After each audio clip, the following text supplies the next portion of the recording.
Welcome to Transform Now, a podcast focused on intelligent automation and brought to you by SS&C Blue Prism.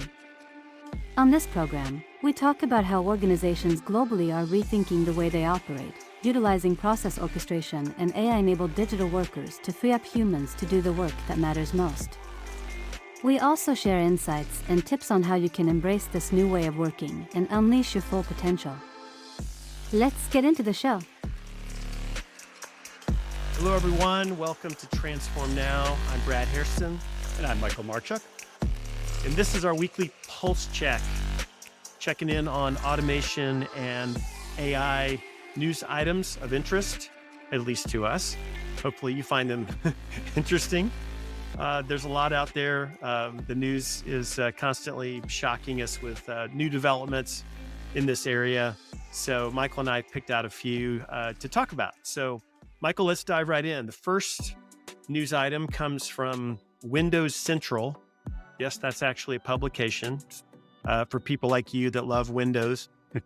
And the article reads, Elon Musk jokingly says AI could potentially win the US presidential election in 2032. Now, Elon was at this ceremony. It's the 10th annual Breakthrough Prize ceremony. It's called the Oscars of Science. And I'm sure he was holding court with a bunch of reporters and trying to say whatever would keep them engaged. So who knows if he was all that serious? Although I got to believe Elon probably was thinking that this could happen, that an AI model, if it's pretty much talking to its followers and what have you through social media or other forms, could probably convince a lot of people to follow it. Now, get those same people to vote for it, I'm not sure about that, but anyway, it's an interesting thought. What do you think? I think there's a little truth in there, but I think he's also trying to be a little antagonistic with the way he answered it, which is characteristic of Elon Musk. But I mean, if you look at the rise of these AI influencers, they're basically accounts that were generated by an organization, a company. They created a persona. Most of them are female personas for people to follow. And these people are putting out information on their Instagram accounts and everything else to promote specific lifestyles / products.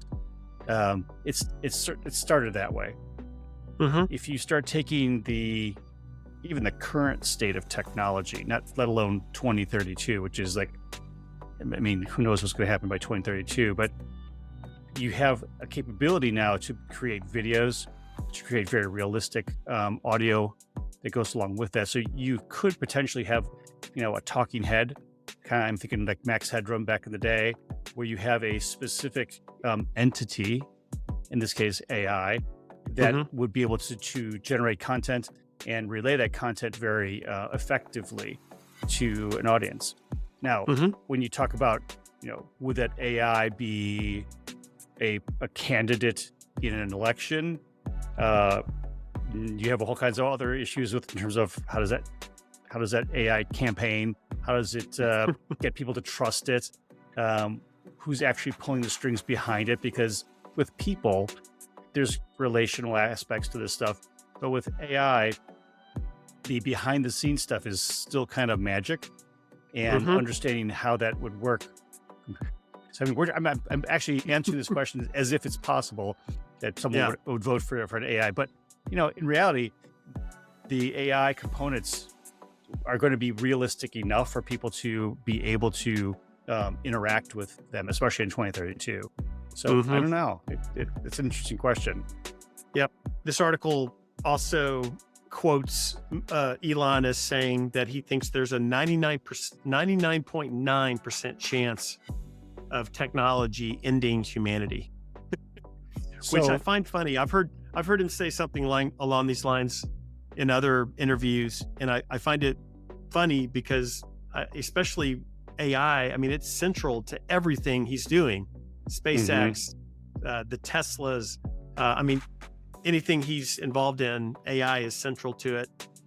So I do think he likes the provocative statement. I think he likes people to listen in and maybe get a little shocked by things he says, but there's probably like the prior point, there's probably an element of truth to it as well. Yeah, I suppose if he elected an AI for president, they would actually have the capability of ending all humanity. So That's there you right. go.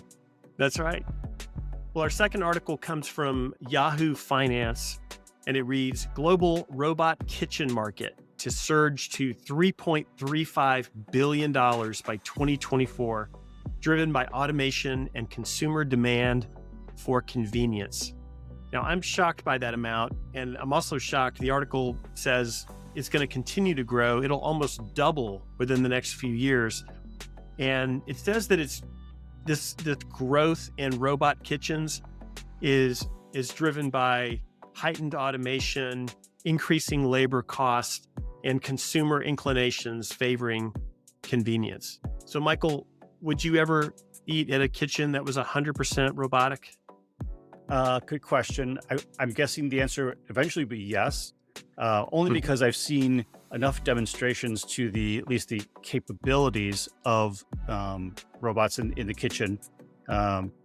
When you look at what they're used for, honestly, a recipe, or if you take any kind of large scale kitchen, all these things are fairly mechanical in nature. I mean, you chop onions, you mix batter, all these things are activities that require, sort of a manufacturing kind of viewpoint to it. And I would say even in a very, very high end restaurant, they assemble the plates with very specific care and aesthetics. So having a robot take that into account to be able to follow the instructions that a master chef would create for these specific robots, it's not, I wouldn't think that'd be out of the realm of possibility for having a digital robot supporting your kitchen to be able to do that. Now, I'd also know, and I'm talking about like high-end kind of sit-down restaurants where you're actually being served and whatnot. But there's also, a precedent set already for a number of fast food restaurants. We've got McDonald's that's down in Fort Worth, Texas, that's doing this in a fully automated way, where you pull up in a drive-through and you get your bag that gets popped out to you through a window. Yeah. And again, these are, like you mentioned, very much tied to the economics behind it. Because it's very difficult now to start. California just passed a minimum wage law that is really affecting the restaurant businesses, especially the fast food restaurant businesses, because of that. So I suspect we're going to see some more of this, if for nothing else, the economic reasons, but also for the consistency. That's what McDonald's is known for, right? Consistently outputting the same type of food, so that when you have your French fries and your burgers, they taste the same no matter where you go. Right. So here's another way of getting that in place. It's still humans or human chefs that are programming the robot kitchen to provide or to create the food, per their standards. It's not like the robots are coming up with recipes on their own yet. And so there is that human element in it. I think the thing that makes me the most open to it is having worked at a restaurant and being how sometimes things that go on in the back along the food line, just amongst the human workers that are all collaborating, and it's furious and frantic and tempers flare, and food may not always be handled in the most sanitary way. So that part of it actually appeals to me. This would be, I think, healthier for all of us. Yeah, I agree. Well, the final article here is this one. You got to put your thinking cap on for this one. This comes from a publication called Freethink, and it reads, Google's DeepMind AI can help engineers predict catastrophic failure. Now, this talks about a researcher from the University of Wisconsin named Jordan Ellenberg, and she's working with Google and their DeepMind large language model to basically identify scenarios that can be catastrophic. And they're the types of scenarios that humans would take years for us to come up with or to think about. And they used, as part of the article, I found really interesting, they talk about the game Set. I don't know if you've ever played that, Michael, but it's a fun card game. My family, at a recent family event, they were playing it, where they put cards down and then everybody together is looking for sets of cards. And as you see a set, the color's the same, or the shapes are the same, or the numbers are the same, you grab it, and then they put more cards down and you keep going. And this article references that game, and it says basically they're using the large language model to figure out, using a number of different variables, what's the largest number of those items that you can have without having a set. And then that allows them to back into these catastrophic scenarios. And the one they use, just to make it all come to life here, they talk about how many substations would a malicious attacker have to destroy in order to take down an electrical grid. And again, they can use various methods to try to uncover that, but in this case, they're using a large language model to look for the absence of patterns to help them uncover that. So I'm not sure my brain fully grasped all of that, but to me, it just was an interesting article. And it says that, hey, there's another good use of AI to do something that it would take us too long to do. It's too inefficient.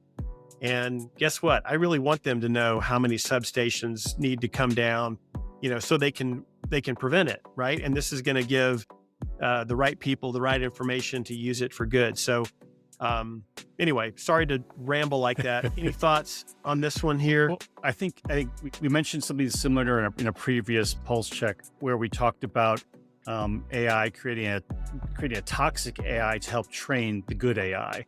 And I think that's a very similar kind of plan with this, where taking AI and having it become sort of antagonistic, to understand, well, if these are the issues that it can uncover now, which of those issues can we address currently, and which ones can we plan for to ensure that, like you said, that we can avoid catastrophic failure, or at least delay it to the point where the odds of that happening may be very, very, very high. So yeah, it's a good plan for it. Catastrophic failure is a good thing.